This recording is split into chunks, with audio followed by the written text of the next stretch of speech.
This is Scott Becker with the Becker Private Equity and Business Podcast, the Becker Business Minute Podcast. Thrilled today to get to visit with Jay Goldman. Jay is the founder and I believe CEO of Sensei Labs, works a lot with private equity funds, looks at portfolio construction, operations, where private equity funds should spend their time with their sponsored companies, and a lot more. Jay, can you take a moment, introduce yourself, and tell us about Sensei Labs? Yeah, my pleasure, Scott. Thanks for having me on the podcast. Really excited to be here and to have a chance to tell you a little bit about what we do. So we are an enterprise software company. We have a platform called Conductor. Conductor is an orchestration platform. It's used directly by the kinds of companies that private equity invests in and buys out and those sorts of things to run their transformative programs.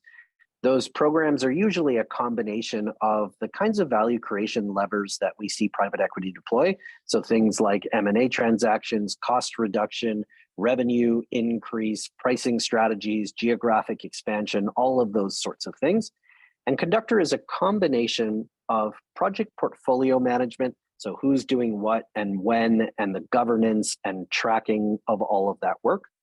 KPI and benefits tracking, so being able to forecast and target against those critical KPIs for value creation, collaboration, and knowledge management, all in a single platform. Thank you. And take a second on how you ended up in this sort of line of work, how you ended up doing this. Talk a little bit about your background and so forth. Yeah, so we started this actually inside of a parent company called Click Health, K-L-I-C-K. Click is a life science marketing and commercialization partner. So they work with biotech and pharma on a global basis. Click today is about 1,500 people. And we started off the leadership of Sensei Labs as members of the senior leadership team at Click. We had built an internal platform that in Click is called Genome, which is an orchestration platform for the agency. And we ended up writing a book about our experience creating that and our approach to building data-driven, talent-centric workplaces. And that book, called The Decoded Company, went on to become a New York Times bestseller, which was a fantastic thing for us. It gave us a chance to travel around the world and speak about what we were doing and the software platform that we had built. And everywhere that we went to do that, there would be a lineup of people who wanted to know where they could buy the software. And at the time, you couldn't buy the software. It was a proprietary platform we built, but we are entrepreneurs at heart. It didn't take us very long to say, maybe there's a market for this thing that we've built. And so we ended up bringing to market that solution as Sensei Labs, which today is an independent company that we have taken some outside investment into. And we now run on a global customer base. We have customers across 6 continents. About 20% are Fortune 500. The remaining 80% are all kind of mid and large cap enterprise, and their private equity partners and their consulting partners. So we work directly with management consultants like Kearney, who use us as their orchestration platform. We work with large systems integrators on digital transformations, and we work with private equity funds on orchestrating their value creation plans. Thank you very, very much. And what are you most focused on this year? When you look at private equity funds trying to sort of figure out, are they investing right now? Are they waiting until the second half of the year? What are you most focused on right now with your private equity funds and your sponsored the sponsored companies?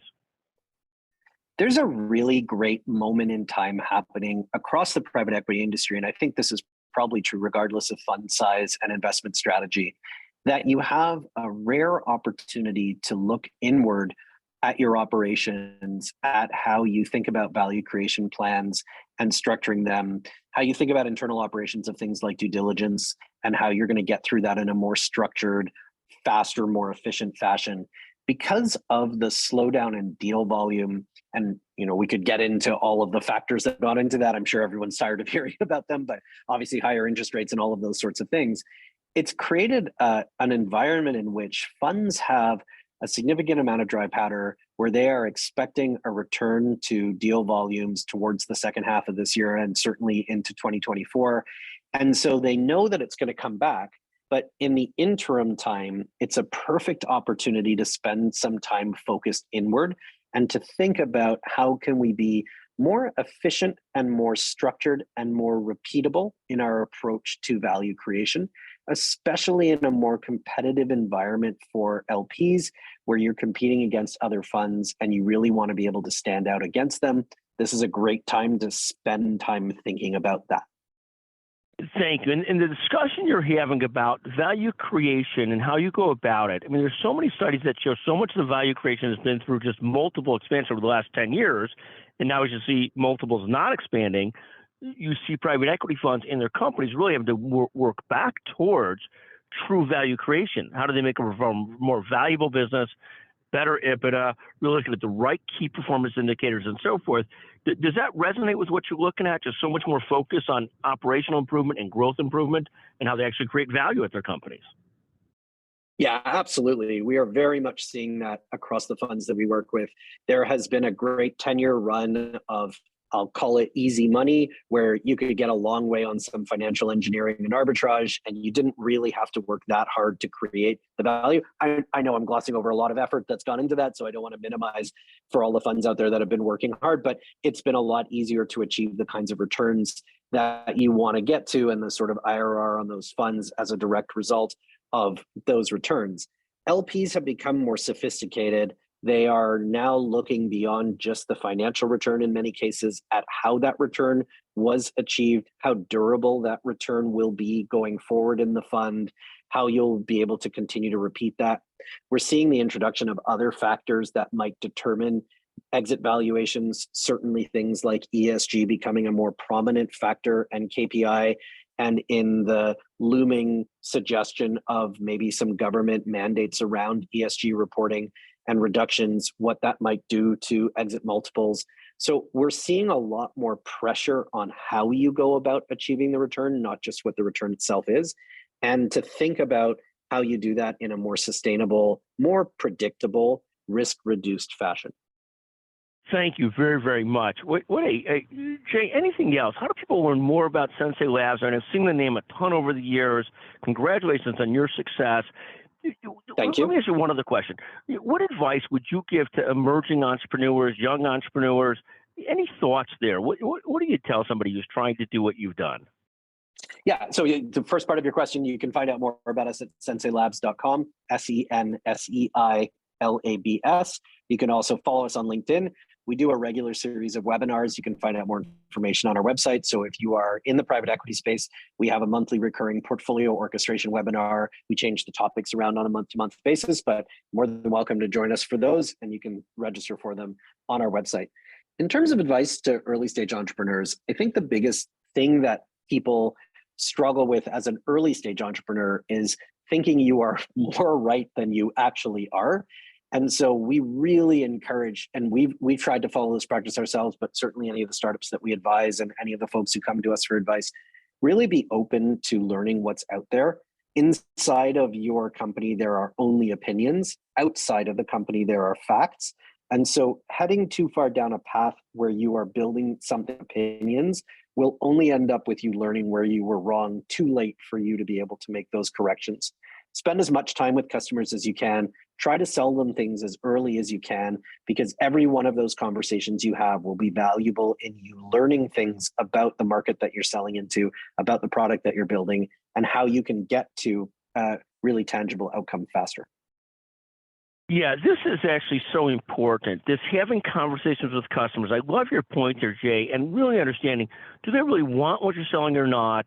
And how do you adjust to make sure you've got that right Venn diagram of what you're doing versus what they want, so these things line up correctly? And you can't beat customer discussions. You can't do this through surveys. You can't do it online. At the end of the day, you have to talk to real people to really hone in on what are you doing, and does somebody really want what you're doing? And I think if I'm saying what you mean, hopefully I'm saying that okay. But I think that point on customer discussions and really understanding what people want versus what you think they want is so important. Is that a fair statement, Yeah, Jay? absolutely. Yeah, absolutely. I think there's been a term certainly within the technology industry of minimum viable product for quite some time now. It came out of this sort of lean startup movement, and we're supporters of minimum viable product. We actually extended a little bit to the context of Sensei Labs to minimum lovable product, because we want to take those few extra steps, those surprise and delight moments where a customer is going to go from, yes, this meets my needs, to, wow, I really love this thing. And so we kind of push it a little bit beyond minimum viable product. But I think it's a useful framework for people to think through. And I would just encourage you not to just ask the question, would you pay for this? Because it's very easy to answer yes, but actually when presented with an invoice, decide you wouldn't pay for the thing. So I would go a step beyond it, not just to the, is this useful and would you pay for it, but to actually getting people to pay something, because money speaks volumes in that context. And if they're willing to put money towards something, there's a good chance you're headed down the right path. But this point is so important too. You see so many people that do consulting in the way where they offer the free first call, the free this, the first free that. And I always think, even if they got somebody to spend 30 cents for the first call, they've got a whole different level of commitment and engagement. We used to let people come to conferences for free.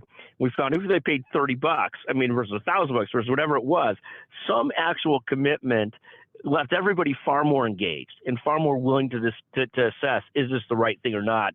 I think your point about money actually speaking, I don't know if that's so cliche or so old school, but I think there's so much truth to that as well.